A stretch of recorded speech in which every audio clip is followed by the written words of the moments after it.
Hello students, कैसे हैं आप? बढ़िया। मैं मोहम्मद सरताज और आप सभी का बहुत बहुत वेलकम हमारे चैनल सरताज सर 123 में। तो स्टूडेंट्स, जैसा कि आपको पता है कि हम बेसिक कॉन्सेप्ट ऑफ मैथमेटिक्स की बात कर रहे हैं। तो बेसिक कॉन्सेप्ट ऑफ मैथमेटिक्स की सीरीज में ये सेकंड वीडियो है। इस वीडियो में हम आज बात करने वाले हैं एक्सपोनेंट रूल्स के बारे में, यानी हिंदी में इसको बोलते हैं परिमेय घातांक के नियम। तो आइए स्टूडेंट्स, हम इसके परिमेय घातांक के नियम यानी एक्सपोनेंट रूल्स के बारे में आज कुछ डिस्कशन करते हैं। और ये बेसिक मैथ्स के लिए बहुत जरूरी है ना। कैलकुलेशन सीखना है तो ये सब छोटी छोटी चीजें हैं जो हमें बहुत अच्छे से बनना चाहिए। आइए स्टूडेंट्स, तो बात करते हैं। तो हम सबसे पहला जो परिमेय घातांक का नियम है एक्सपोनेंट रूल, सबसे पहला है कि जैसे मान लीजिए a⁴m है इंटू a⁴n, यानी यदि बेस सेम है यानी संख्या यदि सेम है। कुछ एग्जांपल लेके आपको समझाएंगे, रूल्स के साथ साथ हम एग्जांपल से आपको समझाते जाएंगे कोई भी चीज, है ना। तो बेस सेम है और यदि घात है ना, तो हमेशा ध्यान रखिएगा कि घात क्या हो जाता है, योग हो जाता है। यानी बेस सेम है, आधार समान है, तो गुणा करने के पश्चात उन संख्या में क्या हो जाता है, घात का योग हो जाता है।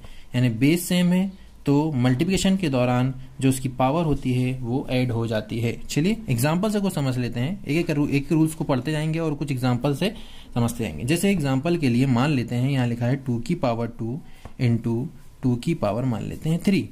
तो यानी इसका आंसर, यदि हम इस एक्सपोनेंट रूल के अकॉर्डिंग यदि अपन देखें तो इसका आंसर क्या आना चाहिए, 2⁴2 + 3, क्योंकि मल्टीप्लाई है। और देखो बेस सेम है, संख्या मतलब बेस का मतलब यहाँ संख्या से कि यहाँ बेस जो है वो क्या रहना चाहिए, सेम। और घात अलग अलग हो, कोई भी हो, कोई दिक्कत नहीं है। तो बस आपको क्या ध्यान रखना है, घात का योग हो जाएगा। तो यहाँ हो जाएगा 2 की घात 2 धन 3, कितना हो जाएगा, 2 की घात 5। चाहो तो इसको आप ऐसा भी देख सकते हैं, थोड़ा ध्यान से समझिएगा। इसको मैं थोड़ा सा और एक्सप्लेन कर रहा हूँ समझने के लिए कि 2 की घात 2 है तो उसको हम ऐसा ले सकते हैं क्या, 2 × 2, है ना। और 2 की घात 3 यानी 2⁴ है तो उसको ऐसा ले सकते हैं ना, 2 × 2 × 2, यानी कितनी बार है, 5 बार है ना। और 5 बार मल्टीप्लाई है तो उसको हम क्या ले सकते हैं, 2⁵, ये आ गया ना। तो यानी रूल जो है वो किसी भी कैलकुलेशन को आसान करने के लिए होता है ना। तो इसीलिए हम रूल्स का इस्तेमाल करते हैं। बाकी आप इसका आंसर निकालेंगे तो भी पूरा गुणा करके निकालेंगे, पूरा मल्टीप्लिकेशन करके निकालेंगे तो भी वही आएगा, और रूल्स का इस्तेमाल करेंगे तो भी वही आएगा। ठीक है, तो ये आप पहला रूल्स आपको याद रखना है। दूसरा रूल्स क्या है, थोड़ा ध्यान से देखेंगे। दूसरा रूल्स है कि a⁴m डिवाइडेड बाय a⁴n। अभी हमने बताया था कि गुणा है, तो गुणा होने के कारण यानी बेस सेम है, और यदि मल्टीप्लिकेशन है तो जो पावर है वो ऐड हो गई थी। अब यहाँ बेस सेम है और अब क्या है, डिवीजन है। तो डिवीजन है तो पावर माइनस हो जाएगी। ठीक है, यानी आधार समान है और यदि हम भाग कर रहे हैं तो घात का क्या हो जाएगा, घात घटाई जाएगी। ठीक है, चलिए थोड़ा सा एग्जांपल लेते हैं इसमें, तो एग्जांपल से और समझ में आ जाएगा। जैसे मान लेते हैं 2⁵3 डिवाइडेड बाय 2⁵2। ठीक है, तो डिवाइड है, डिवाइडेशन है। तो डिवाइड को डिनोट करने का तरीका ये बटे भी होता है, बटे का मतलब भी डिवाइडेशन ही होता है ना। यानी इसमें कंफ्यूजन होने की जरूरत नहीं, इसलिए ऐसा बता दिए।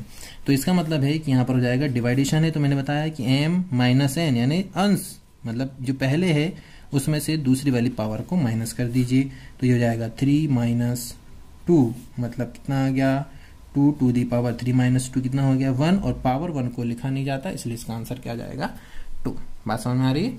ऐसे बहुत सारे आपको क्वेश्चन लेके प्रैक्टिस करना है स्टूडेंट्स। ठीक है, अब जैसे कि एक चीज और, तीसरी चीज और आपको एक्सपोनेंट रूल्स में याद रखना है कि यदि कोई भी आपके पास संख्या है, कोई भी संख्या हो, कोई भी बेस हो, और यदि उसकी पावर 0 हो तो उसकी वैल्यू हमेशा 1 होने वाली है। ठीक है, इस बात को थोड़ा सा ध्यान रखेंगे, क्योंकि कहीं भी आ जाता है कैलकुलेशन के दौरान, ये चीज आ जाती है कि किसी की पावर 0 हो जाए तो उसकी वैल्यू अपन को क्या रखना है, 1 रखना है। ये आपको ध्यान रखना है। ठीक है, चलिए अब तीसरी बात, जैसे कोई भी चीज, जैसे मान लेते हैं एग्जांपल के लिए अपन चाहे तो अपन ले सकते हैं कोई भी एग्जांपल, जैसे 5⁴, तो इसकी वैल्यू क्या होगी, 1। यानी 5⁴ करके नहीं छोड़ना है इसको, यानी कहीं पावर यदि 0 आई है तो उसकी जो वैल्यू होगी वो कितनी होगी, 1। चाहो तो देखो एक क्वेश्चन समझाता हूँ, क्वेश्चन में कैसे कभी कभी ऐसा आ जाता है पावर में 0। जैसे मान लीजिए हमने एक्सपोनेंट 2 रूल्स पढ़ लिए एक्सपोनेंट्स के, है ना, घात के 2 रूल्स पढ़े। अब जैसे मान लीजिए हमारे पास था कि 2⁵2 डिवाइडेड बाय 2⁵2, है ना।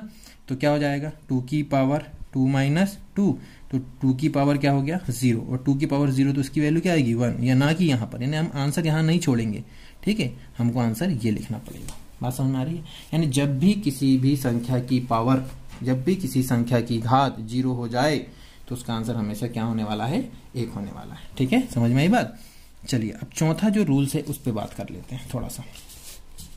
ठीक है, चौथा रूल्स क्या कहता है उसको देख लेते हैं। चौथा रूल्स ये है कि यदि मान लीजिए अब हमारे पास क्या हो गया, दो संख्या है, a इंटू बी की पावर मान लेते हैं m है। ठीक है, यानी दो संख्या है और उसकी पावर m है, तो पावर अलग अलग करके लिखी सकती है, यानी a की पावर भी m हो जाएगा इंटू b की पावर भी m हो जाएगा। एग्जाम्पल लीजिए, समझे, है ना, एग्जाम्पल समझे। जैसे मान लीजिए लिखा है 2 इंटू 3 की पावर मान लीजिए लिखते हैं अपन 3, तो हम इसको क्या लिख सकते हैं, 2 की पावर 3 इंटू 3 की पावर 3, है ना, क्योंकि ये कैलकुलेशन में जरूरत पड़ती है बच्चों, है ना, ये अपन इसलिए सीख रहे हैं। ठीक, यानी इसकी भी पावर हो जाएगी 3 और इसकी भी पावर हो जाएगी 3 अलग अलग। अब देखो चाहो तो अब दोनों की वैल्यू में देखते हैं, कोई फर्क तो नहीं आया भाई, हमने रूल्स तो लगा दी, वैल्यू में फर्क तो नहीं आया। तो 2 इंटू 3 कितना हो गया, 6, 6 की पावर क्या हो गया, ये 3।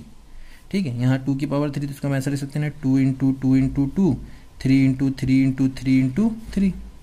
ठीक है, तो 6 की पावर 3 रहने देते हैं। अब इसका आंसर लिख सकते हैं क्या, 2 इंटू 3, 2 इंटू 3, 2 इंटू 3, मतलब मैंने जमा लिया, एक 2 के साथ एक 3, एक 2 के साथ एक 3, एक 2 के साथ एक 3, इस तरीके से जमा लिया। 3 की पावर 3 है तो ये 3 ही 3 आएंगे ना, ये 2 के 4 लिखा गया। अब इसको अपन क्या लिख सकते हैं, 2 इंटू 3 क्या हो गया, 6, 2 इंटू 3 क्या हो गया, 6, 2 इंटू 3 क्या हो गया, 6, 6 इंटू 6 इंटू 6 कितना हो गया, 6 की पावर 3 आ गया ना, वही सेम। देखो यानी वैल्यू, अब आप चाहो तो इसकी 6 इंटू 6 इंटू 6 कर लो, 216, यानी 6 गुड़ी 6 गुड़ी 6 कर लेंगे, कितना जाएगा, 216। बात है कि यानी ये रूल्स ये कहता है कि यदि कोई दो संख्या है ना, और उसकी यदि होल पावर है तो आप उन दोनों संख्या की अलग अलग पावर करके लिख सकते हैं। बात समझ में आ रही है, ठीक है, तो समझिएगा। चलिए अब अगली बात कर लेते हैं। जैसे यहाँ पर हमने गुणे में की, ऐसे हम भाग में भी कर सकते हैं। ठीक है, भाग में कैसे कर सकते हैं, जैसे कि मान लीजिए 5वां रूल्स ये है कि यदि a अपॉन b की पावर m है तो सेम वही प्रोसेस कि यहाँ पर a की पावर m हो जाएगा और b की पावर भी m हो जाएगा। ठीक है, यानी अलग अलग पावर हम कर सकते हैं। ठीक है, कैलकुलेशन के दौरान एग्जाम्पल लेने की जरूरत नहीं, इसमें समझ में आ जाता है।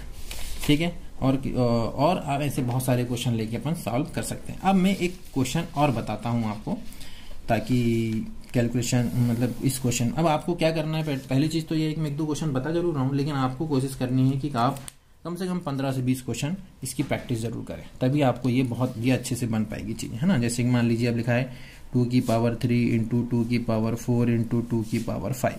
ठीक है, अभी बताया मैंने मल्टीप्लिकेशन का रूल्स क्या होता है स्टूडेंट्स। मल्टीप्लिकेशन का रूल्स होता है कि यदि बेस सेम है तो आपको पावर को क्या कर देना है, ऐड कर देना है, जोड़ देना है। तो यहाँ 2 आ जाएगा, है ना। अब 2 की पावर यहाँ क्या लगा 3, फिर आ जाएगा प्लस, फिर कितना हो जाएगा 4 प्लस यहाँ कितना हो जाएगा 5।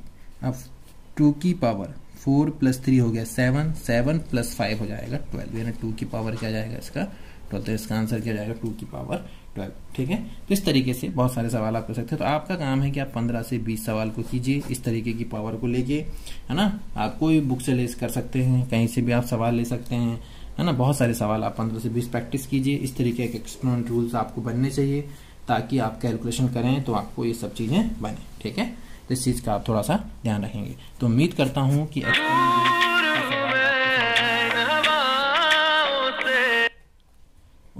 हूं कि एक्सपोनेंट रूल्स के सवाल आपको समझ में आए होंगे, और ये थोड़े से रूल्स को आप ध्यान में रखेंगे, इसकी प्रैक्टिस कीजिए और इसको करके देखें। यदि आपको कोई प्रॉब्लम जाए तो आप हमें जरूर बता सकते हैं कमेंट करके।